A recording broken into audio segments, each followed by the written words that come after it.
40년 동안 넘게 붕해를 다녔잖아요. 한 주도 안 빼놓고. 그러니까 아파도 붕해 가서 아픈 거야. 근데 아플 자유가 없더라고. 안양에 집회를 하고 있는데 너무 아팠어요. 그 목사님이 저를 깨우러 왔어요. 근데 제가 침대에서 일어날 수가 없어. 문을 열어줄 수가 없어. 그러면 좀 쉬게 해주면 얼마나 좋아. 창을 뜯어갖고 청년들 4명을 보내갖고 나를 붙여가고 업어가지고 강대상에 갖다 놓더라. 그래서 제가 강대상에 엎드려서 이렇게 엎드려서 설교를 했어요. 진짜 그때는 많이 아팠어요. 그런데 하나님이 내가 그 강대상에 엎드려서 무슨 설교를 했는지 기억도 안 나고 그냥 엎드려져서 그냥 뭐라고 했던 것 같은데 내 일생에 가장 큰 역사가 그 밤에 일어났어. 모든 사람들이 의자에서 내려와 바닥에 무릎을 꿇고 무릎으로 기어서 강대상 쪽으로 오더라고요. 그러면서 그 교회가 분열 위기와 어려움을 다 극복하고 이렇게 하나 되면서 열려지는 것을 봤어요. 그래서 제가 느끼는 게 뭐냐면 내가 약할 때 하나님이 강할 때다. 맞죠? 내가 약할 때 하나님이 강할 때다. 그런데 웬만하면 제가 감기 이런 거 한 번도 안 걸리고 살아왔는데 새임교회 오니까 좀 지쳤나 봐. 그런데 숙소를 좋은 데로 주셔갖고 그 참 숙소가 따뜻하고 이불도 좋고 그래가지고 진짜 몸이 좋아져. 지금 많이 정신이 맑아져서 어젯밤에 좀 헬렁헬렁 했는데 그래서 야 이것도 하나님의 은혜다 이런 생각을 깊이 해봤어요. 자, 마음에 가득한 의심을 지극히 화평한 마음으로 찬송을 부르면 그 피로 속죄함 얻었네. 속죄함 주 예수 내 죄를 속했네.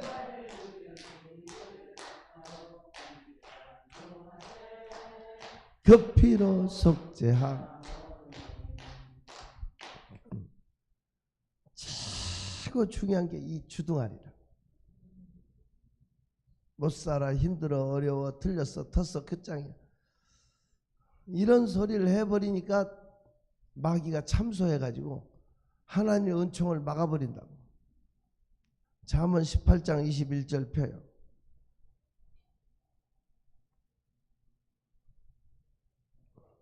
잠언 18장 21절 시작. 이렇게 헤매요. 다시 시작.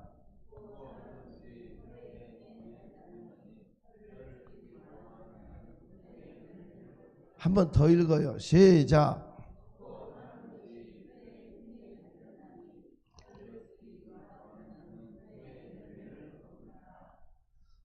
죽고 사는 것이 어디 달렸다고요? 혓바닥에 달렸어. 그렇게 헌신, 봉사, 충성 다 해놓고 입으로 다 까먹고 부정적인 말, 남을 판단하는 말, 정죄하는 말 이런 것들이 인생을 망치는 거예요. 정말 무서운 거예요. 옆에 사람한테 인사해. 살려면 입 조심합시다.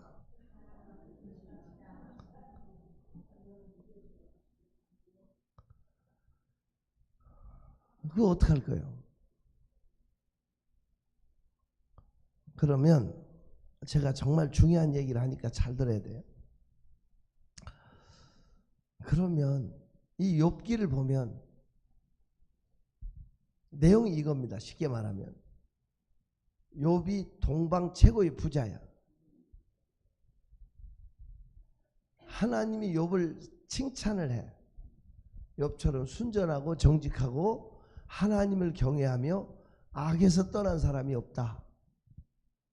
그러니까 사탄이가 참소를 해. 하나님이 좋은 집 주고 좋은 자식 주고 물질 주고 건강 주고 은총으로 둘러주시니까 하나님 잘 섬기지. 어려운 일 당해봐요. 백주에 하나님을 저주할걸요. 백주에 하나님을 부인할걸요. 꼬드키는 거예요. 하나님이 잘해주고 축복해주니까 잘 믿지. 어려움 겪어봐요. 배신할 거라고. 그래서 하나님이 결국은 허락을 해. 생명만 건들지 마라. 뭐만 건들지 마라. 생명을 해야지 말고 한번 해봐라. 그래서 10남매를 죽이고 재산을 거두고 몸을 치는 거예요. 그렇죠? 그래도 욥이 입으로 범죄치 않았다고. 맞죠? 그래도 욥이 예배하고 입술을 지키고 찬양했다고요. 그러니까 욥이 승리잖아요. 그런데 문제는 친구들이 와. 욥의 친구들이 와가지고 한마디씩 해. 야, 까닭이 없는 창상이 있냐? 너 잘 나갈 때 숨겨놓은 죄 있지? 남 억울하게 했지? 무슨 소리인지 알죠? 네가 그런 죄를 숨겨놨기 때문에 이렇게 된 거야. 그 처참한 몰골 앞에 친구들이 돌아가면서 욥을 공략을 해요. 솔직히 말해서 정죄를 해. 네 숨겨놓은 죄 있지? 빨리 회개해. 안 그러면 너 죽어. 막 그렇게 그런 상황 속에서도 계속 너 순전함을 지키는 거야? 하면서 친구들이 집요하게 딱지 상처 후벼 파듯이 욥을 괴롭히는 거야. 그래 안 그래? 그래서 이게 3장부터 42장까지 계속 친구들이 등장을 해가지고 계속 욥을 괴롭히는 거예요. 맞죠? 자기들 볼 때는 저렇게 망할 리가 없단 말이에요. 그래서 욥을 계속 후려패고 정죄하고 입술로 막 꾸짖고 이렇게 하는 일을 하는 게 욥기야. 그러면 그 욥의 친구들이 뱉은 말은 어떻게? 욥에게 상처 주고 그 입으로 사람들을 아픔 주고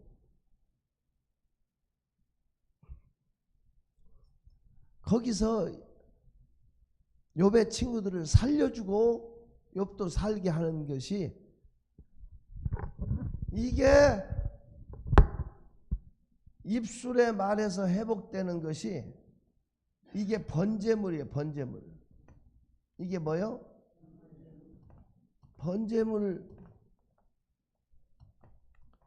번제물이 입술을 지켜서 회복시켜주는 거예요. 욥기 42장 7절. 욥기 42장 7절 8절 그 욥의 친구들과 욥을 회복시키는 것은 번제물을 가지고 오게 만들어. 7절 8절 읽어 시작.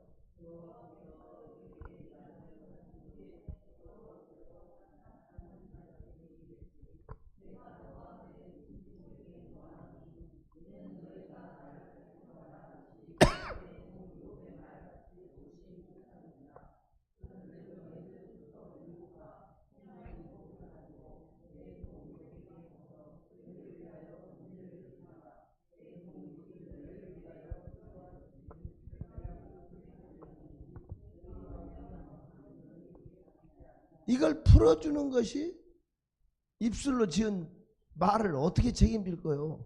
쏟아 뱉어버린 말을 그걸로 정죄가 오고 그걸로 심판이 오는데 그걸 치료하는 방법이 번제물을 가지고 욥에게 갖다 줘서 하나님께 드리게 했고 그 다음에 풀려지기 시작했어. 맞아요? 틀려요? 그러니까 입술에 지은 죄를 생각 없이 뱉은 말, 무서운 심판을 가져오는 것을 그 친구들이 면하려면 번제물을 드리게 했다. 맞아요? 틀려요? 그리고 나니까 욥도 살고 친구들도 살고 풀려졌다. 제 말이면 받지 말고 하나님 말씀이면 한번 새길 필요가 있어요. 그래서 진짜 말의 심판에서 말의 올무에서 벗어나려면 적게라도 감동이 오는 대로 번제물을 준비해서 입술에 악을 씻어 주옵소서. 입술로 정죄 받지 않게 도와주시고 진노함을 받지 않게 도와주시고 풀어주십시오. 이렇게 할 필요가 있어요. 알아들어요? 그래서 거기서 해방 벗어나야 돼요. 꼭 새기시기를 축원합니다. 마음에 가득한 의심을 깨치고 찬송을 부르면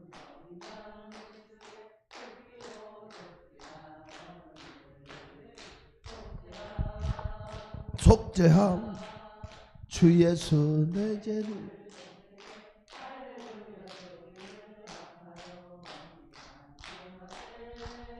그 피로 속죄함. 제가 86년도에 정확하게 경기도 광주로 내려왔어요. 서울에서 목회하다가 86년도에 그 시골 교회에 내려왔는데 어려움을 많이 겪은 교회였어요. 권사님 8분을 모시고 하늘산 기도원을 갔어요. 하늘산 기도원을 갔어요.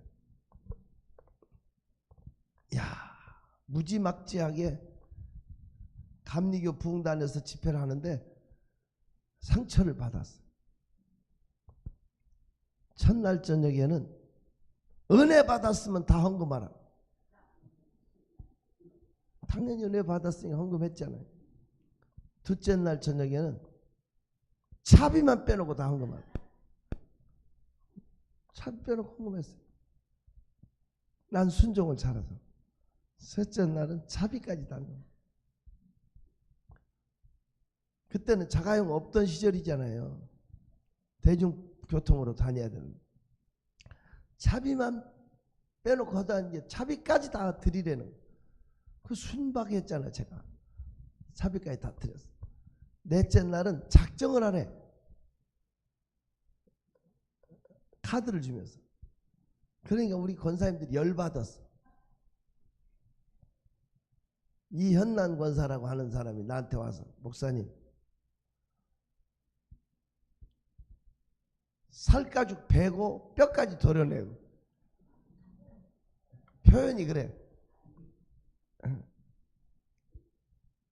뭐까지 도려내? 그러면서 시험 들은 거야. 우리가 헌금을 해도 우리 교회 가서 하지. 이렇게 기도원에서 하면 되냐고. 내려가자고 막 열받아가고. 그래서 내가 그랬어요. 구레네 시몬은 억지로라도 십자가를 쳤. 그랬을 때 그 아들 알렉산더와 루포가 초대교회 지도자가 됐다.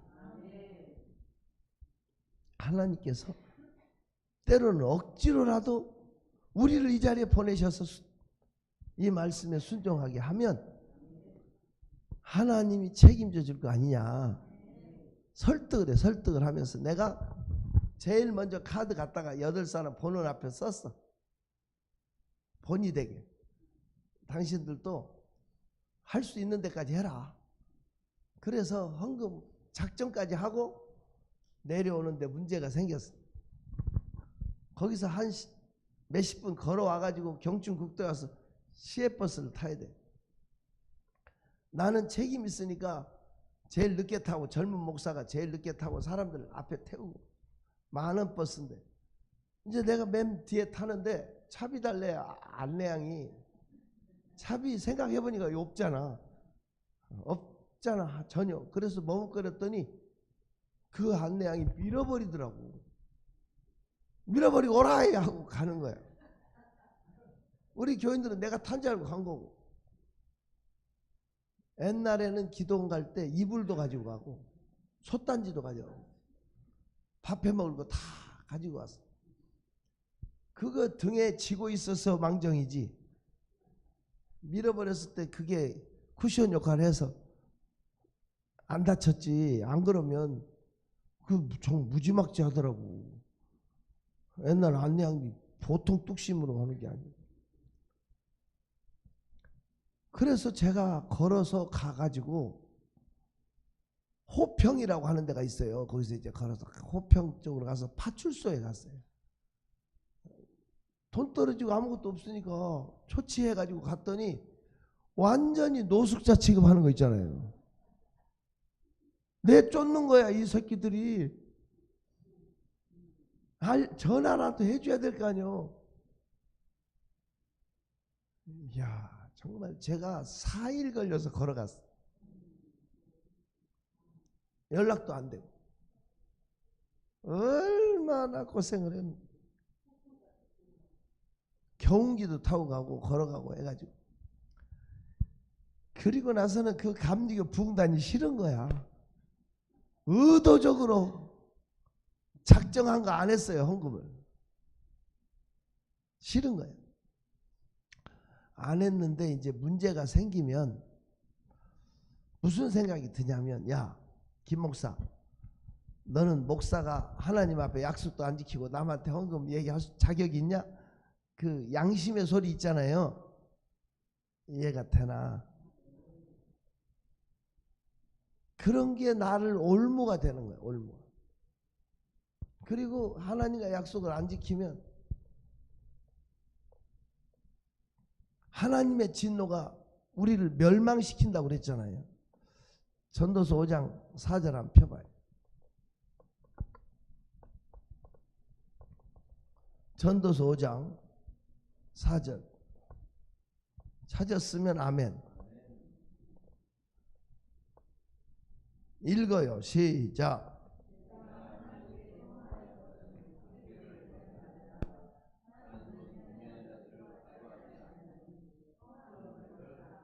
계속.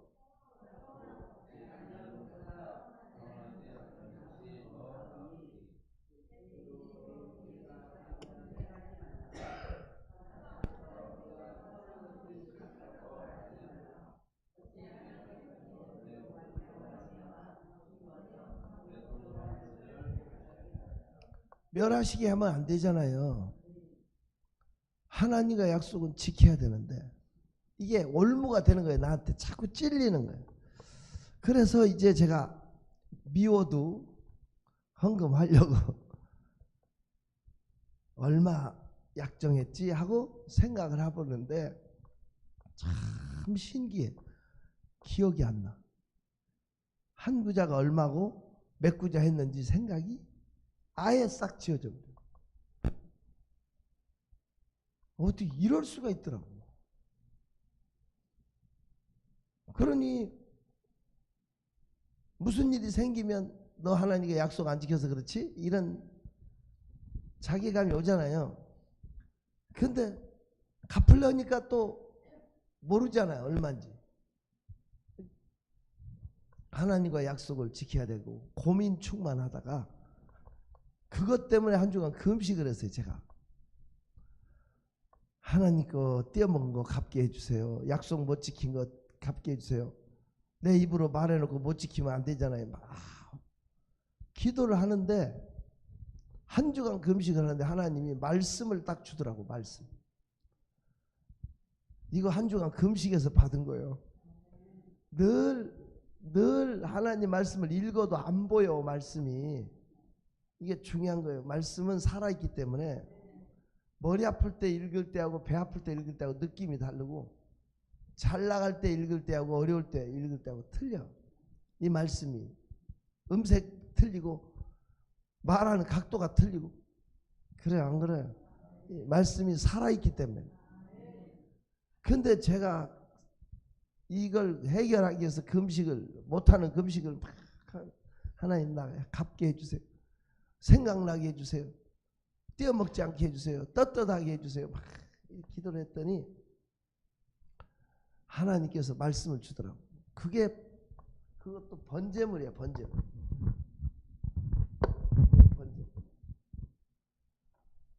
번제물을 드리면 입으로 지은 죄만 용서받는 게 아니라 서원도 갚아진다. 알아들어요? 시편 66편 13절. 시편 66편 13절 14절 같이 읽어요. 시작.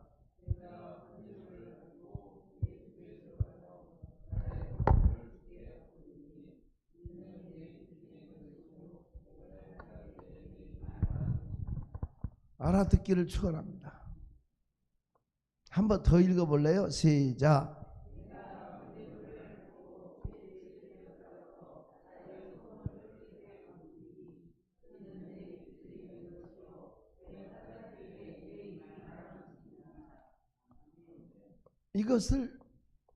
이 말씀을 줄 때 내가 울었어. 실제로 이 말씀으로 참 많은 분들을 풀어주었어. 저희 교회 정정숙 권사님이라고 있어요. 박윤성 장로님이라고 연세 드신 분인데 이분들이 용문산 수도사였대. 용문산 수도사. 그분들이 주로 기도원을 많이 했잖아요. 용문산 출신들이. 평생 수절하고 하나님을 위해서 산다고 하는 그 용문산 수도사로 자기 종신 서약을 했대. 서원을. 근데 그 잘생긴 남편을 만나서 결혼을 한 거예요. 그 우리 장로님 만나 결혼했는데 그 권사님 말이 그래요. 평생 힘들었대. 정말 힘들었대. 그리고 자식들이 아들들이 있고 그런데 딸도 있고 되는 일이 없대. 그때마다 죄책감이 가득한 거예요. 내가 하나님 앞에 종신서원을 해놓고 내가 이렇게 파괴하고 이렇게 살아서 그런가 보다. 이런 것으로 인해서 마음에 괴로움이 있는 거예요. 그런데 제가 이 말씀을 줬더니 울어. 그리고 번제물을 가져와서 기도받고 그리고 나서부터 풀렸어. 신기하고 놀라고. 그 아들들도 교회를 나오는데 열려지기 시작합니다. 그 신기해요.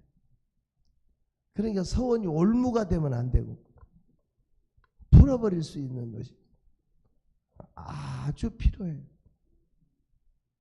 이해가 될 수 있기를 바랍니다. 그래서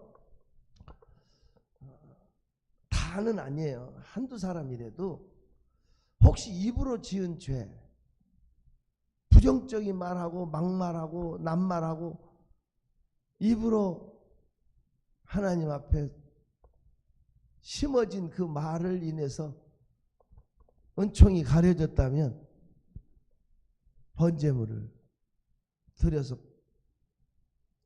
말로 지은 죄를 풀어야 돼요. 서원도 풀어야 돼요. 이해가 됐으면 좋겠어요. 나는 하나님 말씀은 지식이 아니고 양식이니까 여러분의 것으로 붙잡았으면 좋겠어요. 마음에 가득한 지극히 화평한 마음으로 찬송을 부르면 그 피로 속죄함. 그만. 서원 문제는 구약의 문제는 아니에요. 구약의 문제만은 아니에요. 사도행전 20장 20절 이하에 보면 겐그리아에서 바울이 예식을 행하는데 머리를 깎고 서원을 지키는 원리가 나와. 그 원리는 레위기서에 나타난 그대로 머리 깎고 규례를 20일 동안 행하는데 그 바쁜 바울 사도가 그 일을 하고 있어요. 서원을 감리라고. 그랬어요, 안 그랬어요? 바울 사도도 하나님과 관계를 풀기 위해서. 이걸 보면 서원은 아주 중요한 거예요. 그리고 사람을 죽여서 하나님께 번제물을 드리는 것은 미개한 못된 사악한 미신 종교, 하등 종교에서 하는 거지 사람을 죽이는 걸 하나님은 허락지 않았어요. 그래서 아브라함에게 독자 이삭을 번제물로 바치라고 했지만 사실은 하나님은 미리 양을 준비해 놓으셨어요. 믿음만 보신 거예요. 여호와 이래. 하지만 달라. 서원 문제만큼은 입다. 사사기에 나타나 입다. 그래 안 그래요? 그 무남 동료 외동딸을 죽여서 바치. 끝까지 하나님은 그냥 내버려 두었어요. 그냥 생각 없이 뱉은 말로 입다가 전쟁에 나갔어. 전쟁. 도저히 중과부족이라 이길 수 있는 상황이 아니야. 하나님, 내가 이 전쟁에 이기게 하면 내가 우리 집에 들어갔을 때 제일 먼저 나를 환영하러 튀어나오는 그 사람을 내가 하나님께 번제로 바치겠습니다. 그런데 생각 밖의 전쟁에 이겼다고 성전의 기쁜 소식을 가지고 오는데 그 집 개가 제일 먼저 튀어나오면 얼마나 좋겠어. 그 집 노비가 튀어나오면 얼마나 좋겠냐고. 무남동료 외동딸이 자기 아버지가 이길 것 같다고 속옷치고 춤추며 튀어나온. 이미 옷을 찢어 할 수 없어. 그런데 그 내용을 사사기에 보면 하나님이 허락했어. 결국은 바치게 만든. 그만큼 서원이 무서운 거예요. 서원하면서 기도하면 응답이 빨라. 응답이 빠르지만 안 지키면 진노가 와. 시편 15편에 누가 하나님 나라 들어가느냐? 그 마음에 서원한 것은 해로울지라도 변치 않는다. 근데 그걸 어떻게 다 지키냐고. 다 못 지키니까 번제물이라도 드리는 것이 좋다. 근데 번제물은 나는 참 하나님의 은총이라고 생각해. 은총. 누구나 맘만 먹으면 드릴 수 있어. 번제물. 맞죠? 부자는 소를 바쳐. 소. 부자는 소. 일반 사람은 양을 바쳐. 가난한 사람은 비둘기를 바쳐. 더 가난한 사람은 가루 한 컵을 드려. 밥 한 끼 해먹을. 고운 가루 에바 10분의 1 한 컵. 고운 가루를 드려. 그러니까 소나 양이나 비둘기나 고운 가루를 가지고 드릴 수 있어. 우리 교회 김문곤 장로님하고 박영란 권사님, 혹시 아는 사람 손 들어봐. 박영란 권사님 가구 공장을 해. 택찬이, 애찬이, 주찬이 애들이 다 하나님을 찬양하라고 그렇게 지었는데 제가 그 집에 신방을 가서 공장 옆에 집에 살더라고. 곤지암 쪽. 새끼들이 내가 가니까 예배 드리기 싫다고 그 막내 놈이 그 방에서 기르는 애완 개가 있다고 쪼만해. 그걸 발로 팍 차니까 이 개가 천정으로 가서 부닥쳐갖고 갱갱갱갱 하고서 반 죽어가면서 떨어지더라고. 그리고 지는 나가버리더라고. 그러니까 애들이 대가리가 크니까 부모가 제어가 안 돼. 말도 못하고. 내가 그걸 보니까 마음이 아파. 새끼들이 저럴 수가 있어. 어렸을 때는 믿음으로 길렀다고. 택찬이, 주찬이, 애찬이. 이게 뭐냐고. 그래서 제가 그랬어요. 자녀들 하나님 앞에 바치기 위해서 찬양하는 사람으로 만들고 하나님의 사역자로 기르려고 했다고 그래서 이제는 날 넘어서 저런 상태를 방관하지 말고 번제물을 자녀들 이름으로 드려라. 내가 그랬어. 그랬더니 날더러 황소를 끌고 온 양을 끌고 올 수는 없지 않냐고 액수를 알려달래. 번제물로 헌금을 하려면. 그래서 내가 그 당시에 제가 알아보니까 소는 700~800만 하더라고 황소가. 근데 내가 워낙 착하잖아. 그래서 소 번제물을 드리려면 한 500만 원 정도 드려라. 양의 번제물로 드리려거든 100만 원 정도 드려라. 비둘기 번제물로 드리려면 한 30만 원 정도 생각해서 드려라.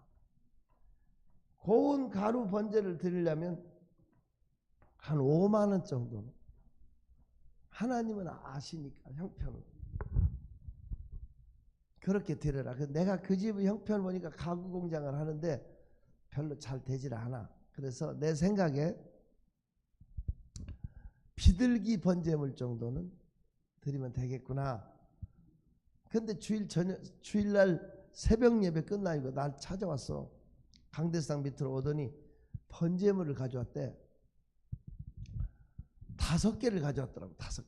애들 셋인데 5개를 가진 거야. 자기 부부 것도 가져왔대. 자기네 부부. 그런데 30만 원 정도 드릴 생각을 했잖아 내가. 저 집 형편이면. 근데 500만 원씩 5개를 가져왔어. 그래서 내가 이 돈을 어디서 구했어? 그랬더니 대출 받았대. 쉬운 일 아니잖아요. 입 벌어지게 그 어려운 상황에서 드린 거야. 그래도 그 번제물이 감동을 주더라고요. 그래서 제가 축복해 줬죠. 기도해 줬는데 하나님의 은혜가 참 감사하고 그 애들이 그렇게 우리 교회 기둥이 됐어.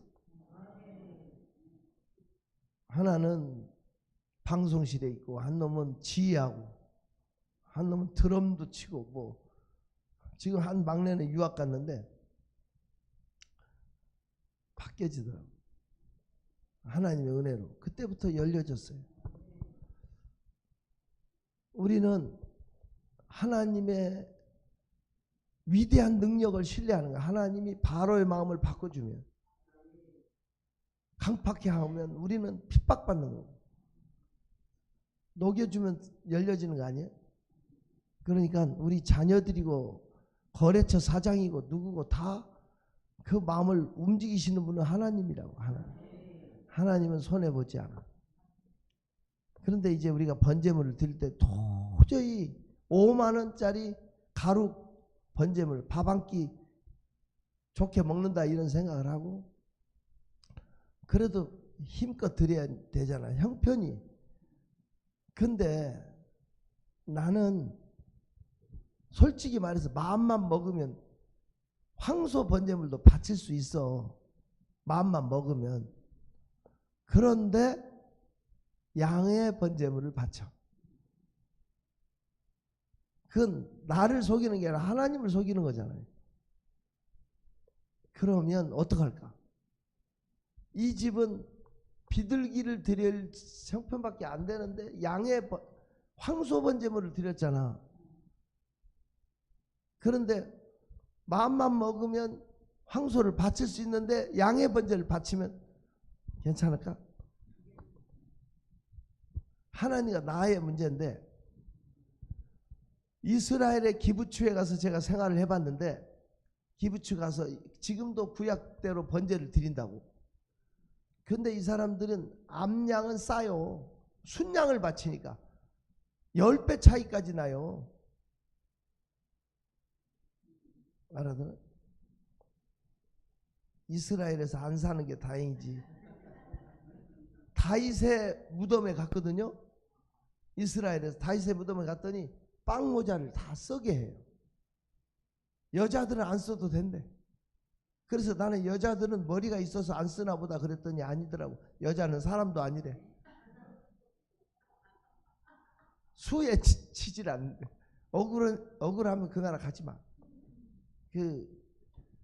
우리 한국이 좋지. 근데 어찌됐든 그 번제물, 이거 정말 아주 중요한 건데, 이스라엘은 순양이 더 비싸다고. 근데 자기 집에 순양이 있어. 마음만 먹으면 드릴 수 있는데 암양을 드리면 어떡할까? 그것은 사기잖아, 사기. 그러면 안 드림만 못하잖아. 말라기 1장 14절 한번 펴.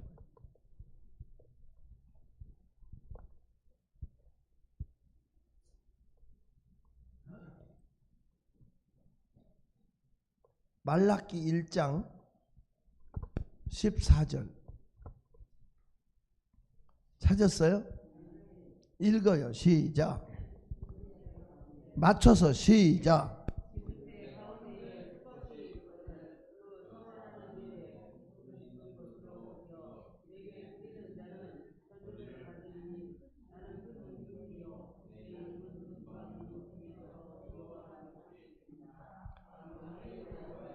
무서운 말이죠. 속여서 드리는 거. 사기 번제물은 안 드림만 못해. 저주받아. 그러니까 번제물을 마음에 억지로 드리려고, 형식상 드리려고 이런 생각은 하지 말고, 이번 집회 때도 아니어도 되고 먼 훗날이라도 되고 마음에 준비가 되고 감동이 되면 양을 드리든 비둘기를 드리든 황소를 드리든 여러분의 형편에 맞게, 서원 못 지킨 거, 또 하나님 앞에 말로 지은 죄, 그것이 올무가 돼서 욥의 친구들 막 떠버리고 계속 그러다가 그나마 욥이 그걸로 번제물 드리고 나니까 풀렸잖아. 이렇게 풀리는 역사가 있었으면 좋겠다. 이런 것을 제가 알려드리는 것 뿐이에요.